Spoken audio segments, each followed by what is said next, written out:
ICC champions ট্রফিতে বাংলাদেশের গ্রুপে রয়েছে স্বাগতিক ইংল্যান্ড, হট ফেভারিট অস্ট্রেলিয়া আর গত ওয়ানডে বিশ্বকাপের রানার্স আপ নিউজিল্যান্ড।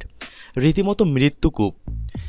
তাই বলে বাংলাদেশের ভালো করার সম্ভাবনা উড়িয়ে দিচ্ছে না মিস্টার ক্রিকেট খ্যাত অস্ট্রেলিয়ার সাবেক তারকা মাইক হাসি। তার মতে এজন্য জাদুকরি কিছু করে দেখাতে হবে বাংলাদেশকে, আর সেই ভেলকিটা তরুণ পেসার মোস্তাফিজুর রহমান দেখাতে পারেন বলে বিশ্বাস মাইক হাসির। 2015 সালে পাকিস্তানের বিপক্ষে টি-20তে অভিষেকের পর থেকেই বিস্ময় উপহার দিয়ে যাচ্ছেন বাংলাদেশের কাটার মাস্টার মোস্তাফিজুর রহমান। বিশ্ব ক্রিকেট অবাক হয়ে দেখেছে বাঁহাতি এই 21 বছর বয়সী পেসারকে। আলোচনা বা গবেষণা কোনো কিছুই মোস্তাফিজুর রহমানের বোলিংয়ের রহস্য ভেদ করতে পারেননি। তবে 2016তে ইনজুরিতে পড়ে কিছুটা ছন্দ হারান বাঁহাতি এই পেসার।